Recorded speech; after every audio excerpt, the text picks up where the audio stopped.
महाराष्ट्र कांग्रेस के प्रभारी और पार्टी के वरिष्ठ नेता रमेश चेन्नीथला ने विधानसभा चुनाव की रणनीतियों को लेकर बड़ा बयान दिया है।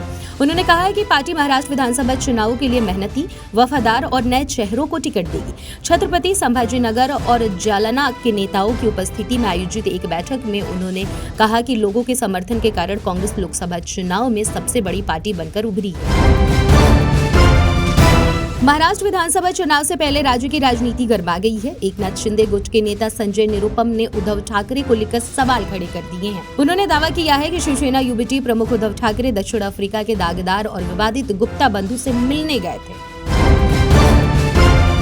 मुंबई के पूर्व पुलिस कमिश्नर परमवीर सिंह ने महाराष्ट्र के तत्कालीन गृह मंत्री को लेकर बड़ा दावा किया है। उन्होंने कहा है कि अनिल देशमुख ने उन्हें 2 से 3 बार यह बताया था कि जबरन वसूली और अन्य अवैध तरीकों से जमा किया गया धन एनसीपी की प्रदेश इकाई के अध्यक्ष जयंत पाटिल के पास जाता था।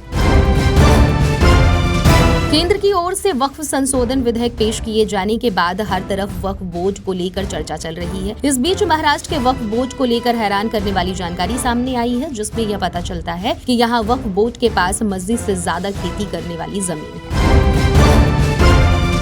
एनसीपी प्रमुख शरद पवार ने मराठा और ओबीसी के बीच कोटा विवाद पर चर्चा के लिए एक सर्वदलीय बैठक बुलाने की मांग की है। उन्होंने महाराष्ट्र के मुख्यमंत्री एकनाथ शिंदे से इस मुद्दे पर ऑल पार्टी मीटिंग के लिए अपील की है। शरद पवार ने कहा, यह सुनिश्चित करने के लिए कदम उठाए जाने चाहिए कि राज्य का सामाजिक ताना बाना अच्छा बना रहे और समुदायों के बीच कोई कड़वाहट न हो। महाराष्ट्र विधानसभा चुनाव से पहले शरद पवार को बड़ा झटका लगा है। सातारा में दिग्गज नेता मणिकराव सोनवलकर ने हजारों कार्यकर्ताओं के साथ बीजेपी में शामिल हो गए हैं। उन्होंने महाराष्ट्र बीजेपी अध्यक्ष चंद्रशेखर बावनकुले की मौजूदगी में बीजेपी का दामन थामा।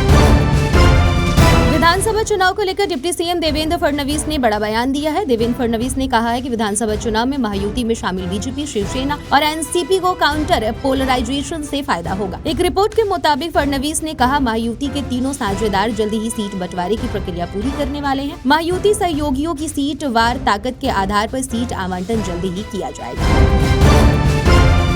Stand up comedian Munawar Faruqui ने स्टैंड अप के दौरान महाराष्ट्र के कोंकण में रहने वालों के लिए जिस भाषा का इस्तेमाल किया, उससे विवाद बढ़ गया है। शिवसेना, शिंदे गुट, बीजेपी और मनसे के नेताओं ने मुनव्वर के बयान पर कड़ी आपत्ति जताई है और उनसे माफी मांगने की मांग की है।